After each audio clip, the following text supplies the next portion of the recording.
আপডেটে আপনাদের সঙ্গে আছি আমি রূপানুর।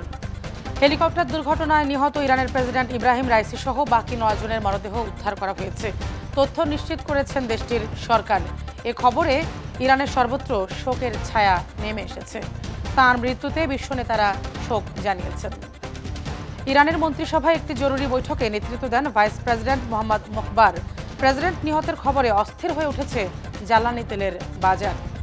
এদিকে ইরানের সংবিধান অনুযায়ী প্রেসিডেন্ট মারা গেলে পরবর্তী 50 দিনের মধ্যে নির্বাচনে নতুন প্রেসিডেন্ট বেছে নিতে হয়। ইরানের প্রেসিডেন্ট ইব্রাহিম রাইসি ও দেশটির পররাষ্ট্রমন্ত্রী সহ অন্যদের নিহত হওয়ার ঘটনার পরই চলছে নানা গুঞ্জন। হেলিকপ্টার বিধ্বস্ত হওয়ার ঘটনা নাশকতা কি না তা নিয়েও তৈরি হয়েছে প্রশ্ন। পাল্টাপাল্টি হামলায় দীর্ঘদিনের শত্রু ইসরায়েলের সাথে বর্তমানে ইরানের সম্পর্কের উত্তেজনাও বেড়েছে। এমন পরিস্থিতিতে অনেকে তেল আবিবের দিকে আঙুল তুলেছেন। তবে এসব অভিযোগকে প্রত্যাখ্যান করেছে ইসরায়েল। নিম্ন আয়ের মানুষের কথা চিন্তা করে অটোরিকশা চলাচলে নিষেধাজ্ঞা প্রত্যাহারের নির্দেশ দিয়েছেন প্রধানমন্ত্রী শেখ হাসিনা। এ তথ্য জানিয়েছেন আওয়ামী লীগ সাধারণ সম্পাদক ওবায়দুল কাদের। এদিকে ঢাকা মহানগরীতে অটোরিকশা বন্ধের প্রতিবাদে দ্বিতীয় দিনের মতো চলছে চালকদের অবরোধ।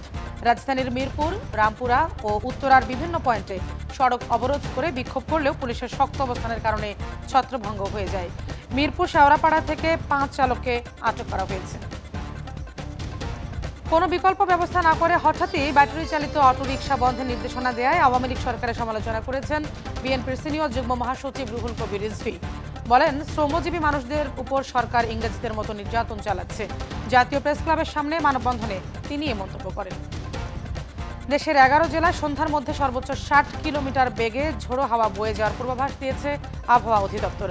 সেই সঙ্গে এসব জেলায় বৃষ্টি অথবা বজ্রবৃষ্টি হতে পারে। সকাল 9টা থেকে সন্ধ্যা 6টা পর্যন্ত দেশের নদী বন্দরগুলোর জন্য দেয়া আবহাওয়ার পূর্বাভাসে এমন তথ্য জানানো হয়েছে। এদিকে সুনামগঞ্জে দোয়ারা বাজারে বজ্রপাতে 3 শ্রমিক নিহত হয়েছেন। এরা সবাই চেলা নদীতে বালু পাথর উত্তোলনের কাজ করতেন। এবার থাকছে দেশের বাইরের খবর।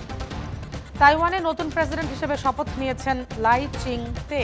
তাইওয়ানের উপর চীনের ক্রমবর্ধমান সামরিক চাপের মধ্যেই আজ শপথ নেন তিনি। বিদায়ী প্রেসিডেন্ট সাই ইং ওয়েনের স্থলাভিষিক্ত হয়েছেন লাই। সাই ইং 8 বছর প্রেসিডেন্টের দায়িত্ব পালনকালে চীনের সঙ্গে তাইওয়ানের সম্পর্কের ব্যাপক অবনতি হয়। তাইওয়ানকে নিজেদের ভূখণ্ডের অংশ বলে দাবি করে থাকে চীন। এবার থাকছে মাঠে ময়দানের সংবাদ।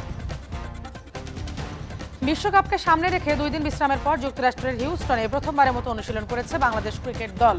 রোববার স্থানীয় সময় সকাল ও বাংলাদেশ সময় রাতে অনুশীলনে মাঠে নামে বাংলাদেশ। 2 দিন বিশ্রাম নিয়ে নিজেদের প্রস্তুতিতে মনোযোগ দিয়েছেন লাল সবুজের প্রতিনিধিরা। কাল রাত 9টায় প্রেই রিভিউ ক্রিকেট কমপ্লেক্সে প্রথম ম্যাচে মুখোমুখি হবে যুক্তরাষ্ট্র বাংলাদেশ। শেষ করছি নিউজ আপডেট। বিস্তারিত জানতে চোখ রাখুন সন্ধ্যার এসএটিভি সংবাদে। ধন্যবাদ সবাইকে।